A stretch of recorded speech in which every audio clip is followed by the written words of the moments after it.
There's a reason billionaires, monks, and Navy SEALs all wake up before the sun rises. And it's not what you think. It's not about discipline. It's not about being a morning person. There's something happening inside your brain at 5 a.m. that literally cannot happen at any other hour of the day. And once you understand it, you'll never look at your alarm clock the same way again. Imagine a small apartment in Ohio. It's 4:47 a.m. Outside, it's pitch black. Inside, a man named Daniel is lying awake, staring at the ceiling, exhausted. He's tried everything: productivity apps, cold showers, energy drinks. Nothing works. His days feel like they're slipping through his fingers. Then, one morning, by accident, he wakes up at 5 a.m.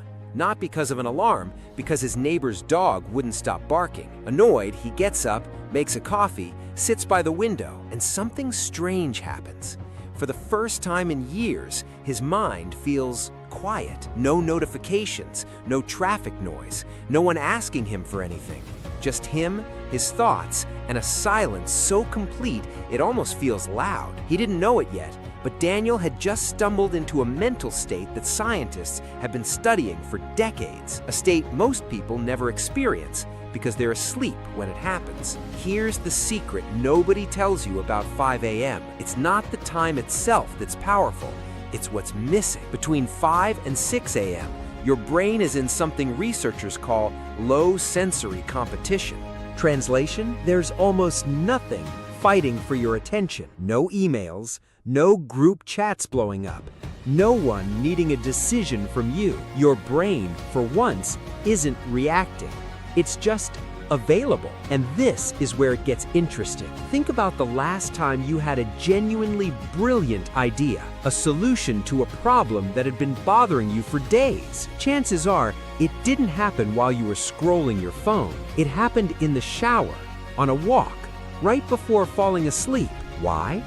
Because your brain does its best thinking when it's not being interrupted. 5 a.m. isn't magic, it's just uninterrupted. But here's the twist most self-help videos won't tell you. Waking up early isn't actually about waking up early. It's about something psychologists call environmental ownership. And once you understand this concept, the whole 5 a.m. thing stops sounding like a productivity gimmick and starts making a lot more sense. Let me explain with a simple thought experiment. Imagine two people. Person A wakes up at 8 a.m., immediately checks their phone, and starts reacting to the world. Person B wakes up at 5 a.m. in silence and spends the first hour deciding what they want to focus on. Person A starts their day being controlled. Person B starts their day being in control. By the time Person A even opens their eyes, dozens of people have already made demands on their attention. Their day has already been hijacked, and they haven't even gotten out of bed yet. Person B, on the other hand, has already made decisions, thought clearly, maybe even solved a problem, all before the rest of the world wakes up and starts pulling at them. This is the real secret. It was never about the number 5. It's about who owns the first hour of your day, you or everyone else. Now here's where the story gets uncomfortable, because this is the part most people don't want to hear. If waking up early is this powerful, why do so many people try it and fail within 3 days? You've probably tried this yourself.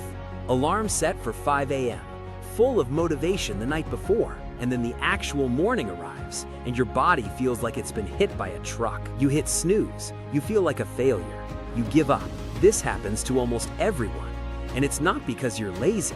It's because of something called willpower depletion.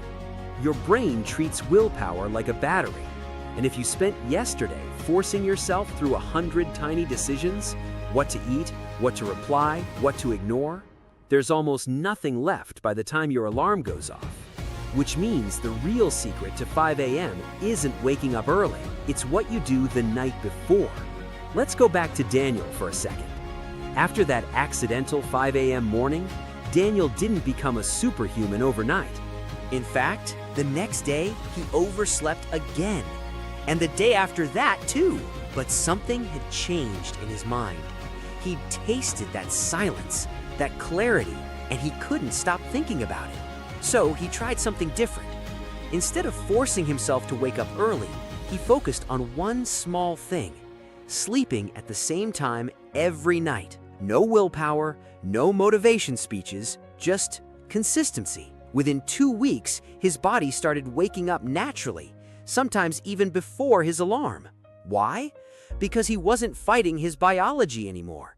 He was working with it. This is the part almost no one talks about. Waking up at 5 a.m. isn't a hack, it's a byproduct.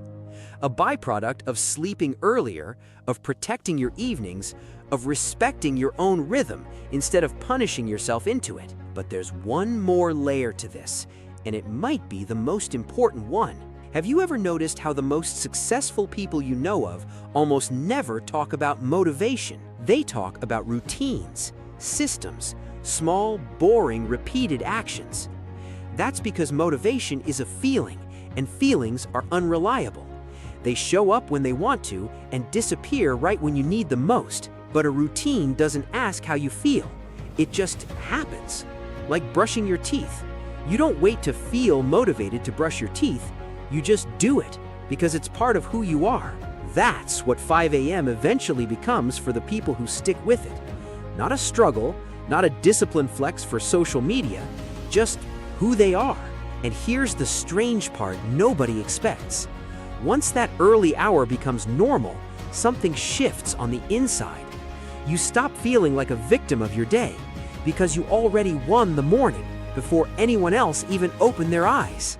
Small wins like this compound. One quiet morning becomes a slightly clearer mind.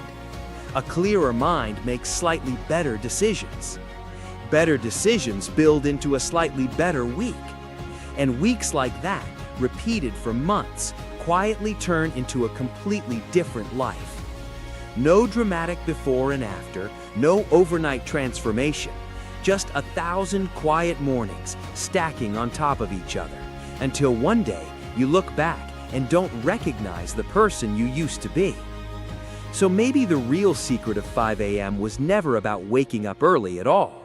Maybe it was about learning what it feels like to own even 1 hour of your life completely before the world gets the chance to borrow it from you. Because here's the question worth sitting with tonight, right before you set your alarm. If the first hour of your day isn't yours, whose is it?